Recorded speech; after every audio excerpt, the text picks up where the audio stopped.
நம்மள பல பேருக்கு இருக்கிற பொதுவான ஆசை என்ன தெரியுமா? சண்டைகள் இல்லாத, அமைதியான, அன்பு நிறைந்த வீடு வேணும் அப்படிங்கிறது தான். ஆனா, இன்னைக்கு இருக்கிற வேகமான உலகத்துல பலருக்கு அது வெறும் கனவாவே போய்க்கிட்டு இருக்குது. எல்லோரும் காலையில எழுந்ததும் அவங்கவங்க வேலைய பார்க்க வெளிய கிளம்புறோம். குழந்தைகள் பள்ளிக்கூடம் போறாங்க. பெரியவங்க வேலைக்கு போறாங்க. இரவு தான் வீடு திரும்புறோம். எல்லாரும் ஒரே வீட்ல இருந்தாலும் ஒருத்தருக்கொருத்தர் பேசிக்க நேரமே இல்லாம போயிருச்சு. ஆனா ஒரு குடும்பத்தை உண்மையா சந்தோஷமா வச்சிருக்கிறது எது தெரியுமா? அந்த வீட்ல இருக்கிற சுவரோ இல்ல பொருட்களோ இல்ல. வீட்ல இருக்கிறவங்க மனசு விட்டு பேசுற உரையாடல்கள் தான் ஒரு குடும்பத்தை உண்மையான சந்தோஷத்தோட வச்சிருக்கும். உரையாடல்கள் அப்படிங்கிறது வெறும் பேசுறது மட்டும் இல்ல. அது உணர்வுகளை பகிர்ந்துக்கிறது, நம் எதிர்பார்ப்புகளை சொல்றது, ஒருவரை ஒருவர் புரிந்து கொள்றது. இங்க பல சண்டைகள் வர காரணம் என்ன தெரியுமா? மத்தவங்கள தவறா புரிஞ்சுக்கிட்டு பேசாம இருக்கிறது தான். பேசாம இருக்கிறதால பிரச்சனை குறைய போறதில்ல. அது உள்ள கொஞ்சம் கொஞ்சமா வளர்ந்து ஒரு நாள் பெருசா வெடிக்கும். ஆனா அதே பிரச்சனைய மனசு விட்டு பேசினா 5 நிமிஷத்துல தீந்துடும். அன்ப எப்போதும் மனசுல மட்டும் வச்சுக்காம செயல்லையும் காட்டணும்.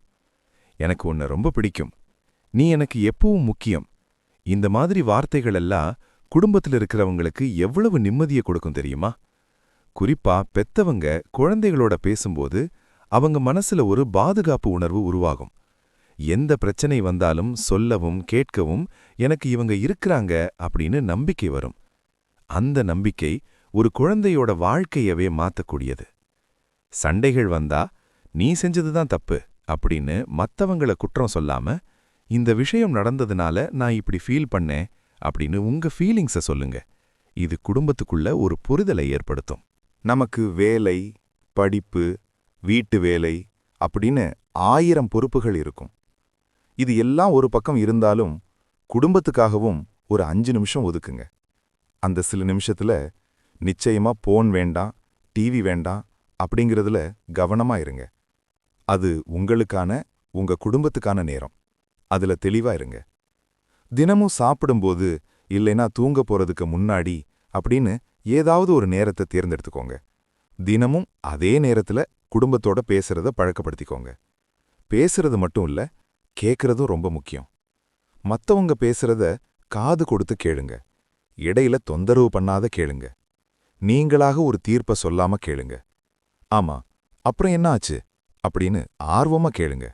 அது மத்தவங்கள மனசு திறந்து பேச வைக்கும். தினமும் பேசுற அந்த கொஞ்ச நேரம் மிகப்பெரிய மாற்றத்தை ஏற்படுத்தக்கூடியது. நாள் முழுசும் வெளியே இருக்கிற மன அழுத்தங்களெல்லாம் குடும்பத்தில் இருக்கிறவங்க கிட்ட பேசும்போது குறையும். எனக்காக இவங்கெல்லாம் இருக்காங்க, எனக்காக என் குடும்பம் இருக்குது, இந்த உணர்வு வாழ்க்கையையே அழகாக்கிடும். தினமும் கொஞ்ச நேரமாவது பேசும்போது உங்க எதிர்பார்ப்புகள் என்ன, உங்க துணையோட எதிர்பார்ப்புகள் என்ன, வீட்ல இருக்கிறவங்களோட எதிர்பார்ப்புகள் என்ன அப்படிங்கிறது தெளிவா புரியும். நாம மத்தவங்க மேல வச்ச எதிர்பார்ப்பு பூர்த்தி அடையாததால தான் பல நேரங்கள்ல சண்டை வருது. மத்தவங்க எதிர்பார்ப்பு என்னன்னு தெரியும்போது தானாவே அங்க சண்டைகள் குறையும்.